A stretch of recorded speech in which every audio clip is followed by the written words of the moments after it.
Hello friends, home science with Vandana में आपका स्वागत है। फ्रेंड्स, आज हम बात करेंगे प्रतिरक्षा का वर्गीकरण।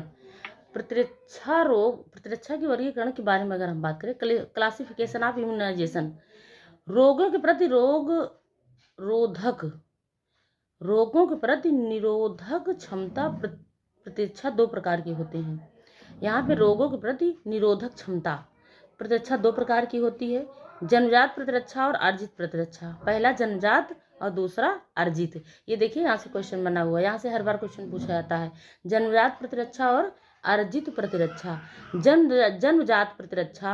जन्मजात प्रतिरक्षा वह होती है जिसमें व्यक्ति आनुवंशिकता के आधार पर रोग प्रतिरोधक क्षमता प्राप्त कर लेता है। जन्मजात प्रतिरक्षा वो प्रतिरक्षा होती है जो व्यक्ति आनुवंशिकता या बच्चा जन्म लेता है तो वो जन्म से ही लेके आता है। इसी कहते हैं जन्मजात, मतलब अपने माता पिता के गुण और या माता पिता की जो समस्याएं होती हैं या जन्म लेने के साथ साथ उसके साथ वो चीज़ होती है। तो यहाँ पे हम बात करेंगे, ये क्वेश्चन पूछा जाता है, बना हुआ है कि जन्मजात प्रतिरक्षा कौन सी है और अर्जित प्रतिरक्षा कौन सी है। तो अभी आप देखते रहिए, जन्मजात प्रतिरक्षा कौन सी होती है, जन्मजात प्रतिरक्षा में क्या क्या आता है, उसके बाद अर्जित प्रतिरक्षा में क्या आता है। अर्जित प्रतिरक्षा के बारे में हम बात करेंगे। तो यहाँ पे जन्मजात प्रतिरक्षा के बारे में बात कर ले रहे हैं। पहले जन्मजात प्रतिरक्षा वह प्रतिरक्षा जिसमें व्यक्ति आनुवंशिकता के आधार पर रोग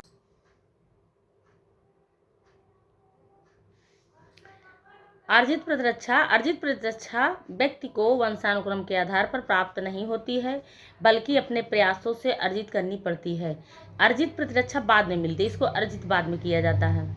अर्जित प्रतिरक्षा निम्नलिखित प्रक्रियाओं के द्वारा प्राप्त की जा सकती है, जैसे सक्रिय प्रतिरक्षा। नंबर 1, अगर आपसे पूछा गया कि अर्जित प्रतिरक्षा के अंतर्गत आने वाले प्रतिरक्षा कौन से हैं, तो आप सक्रिय प्रतिरक्षा ये जानते रहिए, क्योंकि यहाँ से क्वेश्चन बनता रहता है। सक्रिय प्रतिरक्षा और प्राकृतिक प्रतिरक्षा। सक्रिय प्रतिरक्षा और प्राकृतिक प्रतिरक्षा। सक्रिय प्रतिरक्षा की बात कर लेते हैं, अर्जित के अंतर्गत आ रहा है। सक्रिय प्रतिरक्षा उस समय प्राप्त होती है जब व्यक्ति रोगाणुओं के प्रत्यक्ष संपर्क में आता है और उसमें प्रतिरक्षा निर्मित हो जाती है। यहाँ पे बात अगर हम करें, जब व्यक्ति रोगाणुओं के प्रत्यक्ष संपर्क में आता है और उसमें प्रतिरक्षा निर्मित हो जाती है। किसी भी रोग की स्थिति में सक्रिय प्रतिरक्षा दो प्रकार से प्राप्त की जा सकती है। किसी भी रोग की स्थिति में सक्रिय प्रतिरक्षा दो प्रकार से प्राप्त की जा सकती है। यहाँ पे अगर हम बताएं कि जो सक्रिय प्रतिरक्षा होती है दो प्रकार से प्राप्त की जा सकती है। सक्रिय प्रतिरक्षा के अंतर्गत आ रहा है प्राकृतिक प्रतिरक्षा। प्राकृतिक प्रतिरक्षा से तात्पर्य वे प्रतिरक्षा होते हैं। प्राकृतिक प्रतिरक्षा रोग की स्थिति में स्वतः ही शरीर में उत्पन्न हो जाती है। जैसे चेचक का रोग एक बार हो जाने पर दोबारा वह रोग नहीं होता है, क्योंकि व्यक्ति के अंदर उस रोग के प्रति प्रतिरक्षा उत्पन्न हो जाती है। इसी को कहते हैं प्राकृतिक प्रतिरक्षा। प्राकृतिक प्रतिरक्षा जो प्रकृति के द्वारा प्राप्त होता है वही प्राकृतिक प्रतिरक्षा कहलाता है। कृत्रिम प्रतिरक्षा क्या होता है, बात करेंगे। सक्रिय प्रतिरक्षा के अंतर्गत आता है, दोनों सक्रिय प्रतिरक्षा के अंतर्गत आता है। यहाँ से क्वेश्चन बना है और बन सकता है फ्रेंड्स, तो ये आपके लिए इम्पॉर्टेंट है। और आप हमारे चैनल को सब्सक्राइब कीजिएगा, वीडियो को लाइक कीजिएगा। तो बात करते हैं कृत्रिम प्रतिरक्षा की। कृत्रिम प्रतिरक्षा वैक्सीन का प्रयोग करके उत्पन्न की जाती है। जैसे हैजा, डिप्थीरिया, पोलियो आदि रोगों में प्रतिरक्षा उत्पन्न करने के लिए कृत्रिम वैक्सीन दी जाती है। सक्रिय प्रतिरक्षा उत्पन्न करने के लिए कुछ सप्ताह का समय लग जाता है, लेकिन एक बार यह प्रतिरक्षा उत्पन्न हो जाने पर लगभग 2 वर्ष तक बनी रहती है। यहाँ पे ये लगभग 2 वर्ष तक बनी रहती है, बता रहा है 2 वर्ष तक बनी रहती है। निष्क्रिय प्रतिरक्षा, अब यहाँ पे हम बात करेंगे, ये सक्रिय प्रतिरक्षा था, ये निष्क्रिय प्रतिरक्षा है। निष्क्रिय प्रतिरक्षा कौन सा होता है, सक्रिय में तो 2 आ ही रहे हैं, सक्रिय प्रतिरक्षा में 2 आ रहे हैं। अब हम बात करेंगे निष्क्रिय प्रतिरक्षा। निष्क्रिय प्रतिरक्षा में विद्यमान प्रतिरक्षा का स्थानांतरण हो जाता है। जैसे गर्भस्थ शिशु में अपरा द्वारा माता की प्रतिरक्षा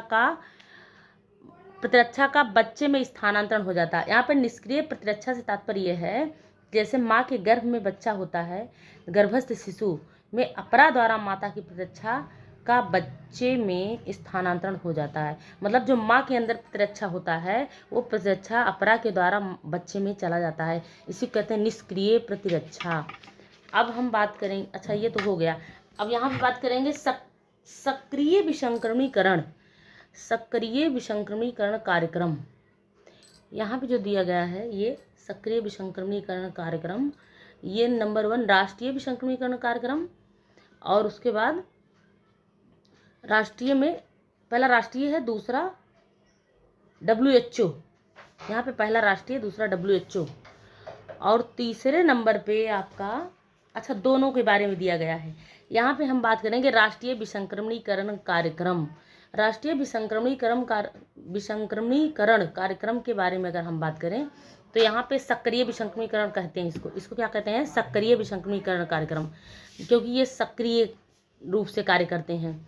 अब यहाँ पे हम बात करेंगे फ्रेंड्स, इसको आप पास करके अच्छे से अपने अकॉर्डिंग पढ़ लीजिएगा। फिर भी हम आपको डिस्क्राइब कर दे रहे हैं कि क्या क्या है यहाँ पे, कैसे आपको पूरा इसके बारे में डिस्कशन कर रहे हैं। देखिए, राष्ट्रीय विसंक्रमणीकरण कार्यक्रम निम्नलिखित सारणी में दिया गया है। प्रथम टीका 6 सप्ताह के शिशुओं को लगाया जाता है। प्रथम टीका 6 सप्ताह के शिशुओं में लगाया जाता है। दूसरा व तीसरा टीका 1-2 महीने के अंतराल, पहला व तीसरा टीका 1-2 महीने के अंतराल पर लगाया जाता है। मुख द्वारा पोलियो की खुराक DPT के साथ दिया जाता है। BCG की खुराक उपयुक्त तीनों में से किसी एक के साथ दी जाती है।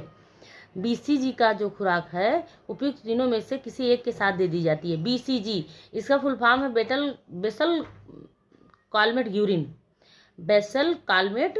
ये BCG TB 6 रोग के लिए होता है। तो यहाँ पे जो इसकी खुराक दी जाती है तीनों में किसी एक के साथ दे दी जाती है, और ये भी पहले ही दिया जाता है, दे दी जा सकती है, लेकिन टीका लगाने का स्थान अलग अलग होना चाहिए।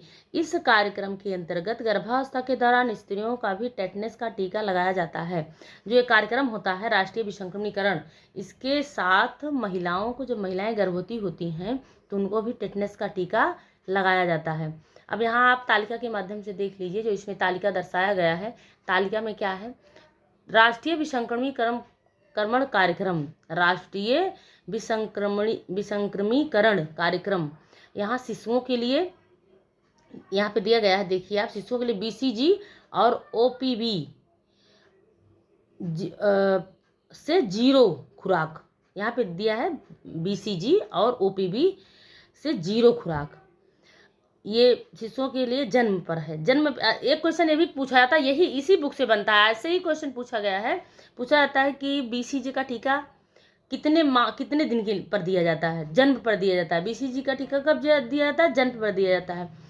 केवल स्थानों पर लगाया जाना 6 सप्ताह, मतलब शिशुओं के लिए जन्म पर केवल स्थानों पर लगाया जाना 6 सप्ताह पर, 10 सप्ताह पर, 14 सप्ताह पर, यहाँ पे सप्ताह दिया गया है, ये 6 सप्ताह पे लगता है, ये 6 सप्ताह के अंदर लग जाना चाहिए। उसके बाद जो BCG यदि जन्म पर नहीं दिया गया है तो DPT 1 और OPV 1। उसके बाद 10 सप्ताह पर DPT दूसरा, और ये पहली खुराक देना चाहिए। उसके बाद यहाँ दूसरी खुराक। उसके बाद 14 सप्ताह पर DPT, 14 सप्ताह पर DPT 2 और OPV 2। अच्छा 1 मिनट, ये 10वां सप्ताह पर हम कर दिए थे, 14 सप्ताह की बात कर, ओफो इसमें तो कुछ दिखाई नहीं दे रहा, ये देखिए, चलिए फिर से हम डिस्क्राइब कर दे रहे हैं। यहाँ पे शिशुओं के लिए जन्म पर केवल स्थानों पर लगाया जाना 6 सप्ताह, तो ये बता रहा है कि जो जन्म पर दिया जाता है वो BCG और OPV से 0 खुराक, मतलब जो जन्म पर दिया जाता है वो पहली खुराक। अच्छा, इस टाइम पे शिशुओं के जन्म पर कहने का मतलब कोई खुराक नहीं दिया जाता है, 0 खुराक से तात्पर्य कोई खुराक नहीं दिया जाता। केवल स्थानों पर लगाया जाना 6 सप्ताह, तो ये यदि BCG जन्म पर नहीं दिया गया है तो ये DPT और OPV पहले माह कह सकते हैं, पहले 1 माह के अंदर, इससे तात्पर्य है कि 1 माह के अंदर। उसके बाद 10 मतलब 10 सप्ताह मतलब 2-2.5 महीना। DPT दूसरी डोज, यहाँ पे दूसरी खुराक की बात की गई है। 14 सप्ताह में तीसरी, 9 महीने पर खसरा का टीका। आपसे ये क्वेश्चन पूछा जाता है, यहीं से देख लीजिए, ये है, इसी बुक में है सारा कुछ। अगर आप इसको रीड करेंगे, मेरे चैनल को सब्सक्राइब कर लीजिए और वीडियो को लाइक कीजिएगा। इसी तरह आप इसको पढ़ते रहिए, जैसे जैसे मैं रीड करा रही हूँ। जो मैटर आपको मिल रहा है इसमें बहुत इंपॉर्टेंट है। इस बुक से बहुत सारे क्वेश्चन बने हुए हैं।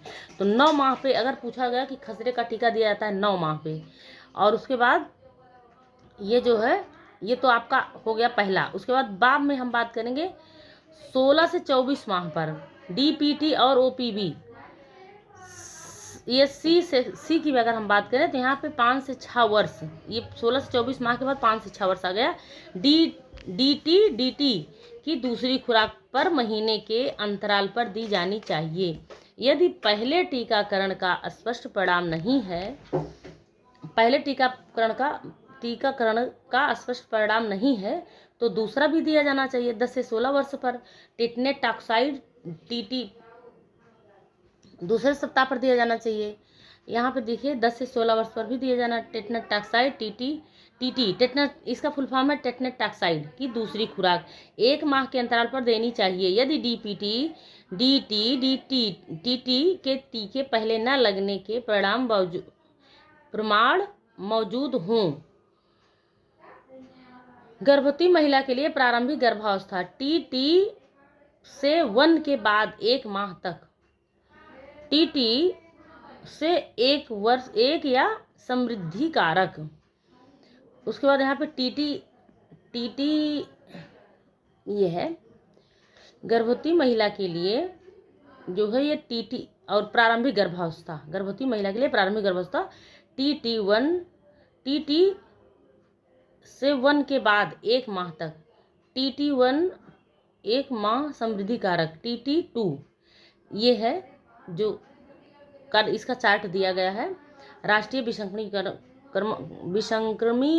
कार्यक्रम का है। नोट पॉइंट यहाँ आप देख लीजिए, नीचे दिया गया है। नोट पॉइंट में क्या है, नोट पॉइंट बहुत जरूरी है। कभी कभी नोट पॉइंट से ही क्वेश्चन बन जाता है, नोट पॉइंट का ही क्वेश्चन पूछ लेता है। 2 खुराक के बीच अंतराल 1 माह से कम नहीं होना चाहिए। यहाँ आप देख रहे हैं 2 खुराक के बीच जो अंतराल होता है वो 1 माह से कम नहीं होना चाहिए। अगर आपको 2 खुराक देना है तो दोनों के बीच में 1 माह का गैप होना चाहिए, 1 महीने का। दूसरा पॉइंट, हल्की खांसी तथा सर्दी और ज्वर टीकाकरण के बाद संभव है। ये जो है स्थिति बन जाती है, हल्की खांसी तथा सर्दी और ज्वर टीकाकरण के बाद संभव है। ये होता ही होता है, होना ही होना है। अब यहाँ पे हम बात कर लेते हैं ये WHO EPI इम्यूनाइजेशन, इसका है इम्यूनाइजेशन। यहाँ पे हमारा जो राष्ट्रीय विसंक्रमीकरण कार्यक्रम था वो पहला था, और पहला देखिए, आप देख लीजिए, अभी जो हम बात कर रहे थे सक्रिय विसंक्रमीकरण। सक्रिय विसंक्रमीकरण में ये राष्ट्रीय विसंक्रमीकरण कार्यक्रम था। राष्ट्रीय विसंक्रमीकरण कार्यक्रम पहला था। ठीक, ये हम राष्ट्रीय विसंक्रमीकरण कार्यक्रम देख लिए। राष्ट्रीय विसंक्रमीकरण कार्यक्रम की तालिका भी देख लिए। ये देखिए, इतना ये सब हो गया। उसके बाद अब हम इसमें जो है नोट पॉइंट भी था। नोट पॉइंट, 2 खुराक के बीच अंतर 1 माह का होना चाहिए। उसके बाद अब हम बात कर रहे हैं, दूसरा पॉइंट यहाँ दिया गया है, ये आप देख लीजिए। WHO EPI एक्सपेंडेंट प्रोग्राम इम्यूनाइजेशन, यहाँ पे ये विसंक्रमीकरण कार्यक्रम दूसरा पॉइंट है। ये WHO वर्ल्ड हेल्थ ऑर्गेनाइजेशन की बात करता है। तो जो एक्सपेंडेंट प्रोग्राम इम्यूनाइजेशन की बात अगर हम करें यहाँ पे, ये इसका फुल फॉर्म BPI का यही है, विसंक्रमीकरण कार्यक्रम WHO EPI। तो यहाँ पे अगर हम बात करें तो यहाँ ये दिया गया है, यह कार्यक्रम उपयुक्त सारणी में दिया गया है। WHO EPI विश्व सलाहकार समिति, ये देखिए EPI विश्व, या हम कहते हैं WHO विश्व सलाहकार समिति ने शिशु के जन्म के समय पर ही BCG व पोलियो का टीका लगाने की संस्तुति की है। विशेषकर उन देशों में यह अत्यंत आवश्यक है जहां टीबी एवं पोलियो पर नियंत्रण नहीं किया जा सका। समस्त देशों में DPT व मौखिक पोलियो का टीकाकरण शिशुओं को 6 माह की अवस्था पर लगाना चाहिए। ये 6 माह की अवस्था पर लगाना चाहिए। ये इसको दिया गया है कि DPT 6 माह की अवस्था पे और BCG जन्म के साथ ही, जन्म पर ही लगाना चाहिए।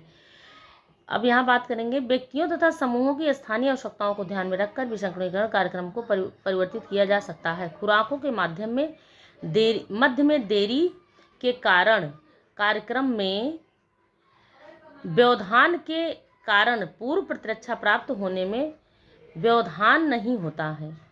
यह तथ्य गलत है कि विसंक्रमणीकरण में दूसरी तथा तीसरी खुराक देने में यदि देर हो जाती है तो पूरे विसंक्रमणीकरण कार्यक्रम को पुनः प्रारंभ करना चाहिए। कहने का मतलब अगर गैप गया, दूसरी तथा तीसरी खुराक देने में यदि देरी हो जाती है, दोनों के बीच में गैप हो जाता है, तब विसंक्रमणीकरण कार्यक्रम को पुनः प्रारंभ करना चाहिए। सारणी में दी गई अवस्थाएं विभिन्न प्रकार के विसंक्रमण के लिए उपयुक्त हैं। फिर भी प्रथम खुराक को प्रारंभ करने में देरी हो जाती है तो टीका लगाने का स्थल अलग होना चाहिए और अंतरालों को समायोजित कर लेना चाहिए। तो यहाँ तालिका दिया गया है, ये आप देख लीजिए। WHO EPI का, वो उसका राष्ट्रीय विसंक्रमणीकरण का तालिका था, और ये EPI WHO EPI ये इसका तालिका है। तो आप इसको देख लीजिए अच्छे से। यहाँ तालिका में दिया गया है, सारा कुछ डिटेल में बताया गया है। ये तालिका है और तालिका में दिया गया अवस्था और टीका दिया गया है। जन्म के टाइम पे BCG मौखिक पोलियो, ये आप देख सकते हैं, ये WHO के अनुसार होता है। WHO में जन्म के टाइम पे BCG मौखिक पोलियो 6 सप्ताह, DPT 6 सप्ताह में DPT पोलियो मौखिक पोलियो दिया जाता है। 10 सप्ताह में DPT मौखिक पोलियो, 14 सप्ताह में DPT मौखिक पोलियो, उसके बाद 9 माह में खसरा का दिया जाता है। ये दोनों क्वेश्चन पूछे जाते हैं, खसरा और BCG मौखिक पोलियो, ये दोनों पूछा जाता है। अब यहाँ पे हम बात करेंगे, आज यह मान्यता समाप्त हो चुकी है कि विसंक्रमणीकरण को चाहे जब स्थगित किया जा सकता है यदि बच्चे बीमार अथवा कुपोषित हैं। वास्तव में कुपोषण से ग्रसित बच्चों को विशेष रूप से विसंक्रमित करना आवश्यक है। हल्का ज्वर, सांस संबंधी संक्रमण, डायरिया व अन्य रोगों में विसंक्रमीकरण को विरोधी नहीं समझना चाहिए। इन रोगों से ग्रसित बच्चों को विसंक्रमीकरण अवश्य होना चाहिए। यदि इन बच्चों को संक्रमण जनित रोग हो जाए तो उसकी मृत्यु होना अवश्य भावी है। तो यहाँ पे कहने का मतलब यह है कि ये जो इन रोगों से ग्रसित बच्चों को विसंक्रमीकरण अवश्य होना चाहिए। इनका जो ये रोग है, ये रोग, इसका विसंक्रमीकरण अवश्य होना चाहिए। अगर इन रोगों से ग्रसित बच्चे का यदि इन बच्चों का संक्रमीकरण रोग हो जाए तो उनकी मृत्यु होना अवश्य भावी है। कहने का मतलब ये रोग समस्या हो जाएगी तो बच्चों को कोई बचा नहीं सकता है, इसलिए निसंक्रमीकरण की आवश्यकता होती है। तो यहाँ पे अगर हम बात करें तो निष्क्रिय विसंक्रमीकरण जो होता है, अच्छा ये हम अभी तक सक्रिय विसंक्रमीकरण के बारे में बात कर रहे थे। अब हम दूसरी क्लास में निष्क्रिय विसंक्रमीकरण की बात करेंगे। सक्रिय विसंक्रमीकरण हमारा हो गया, अब दूसरी क्लास में निष्क्रिय विसंक्रमीकरण क्या होता है इसके बारे में बात करेंगे। तो फ्रेंड्स, आप इसको अच्छे से पढ़ते चलिएगा और हमारे चैनल को सब्सक्राइब कीजिएगा, वीडियो को लाइक कीजिएगा। धन्यवाद फ्रेंड्स।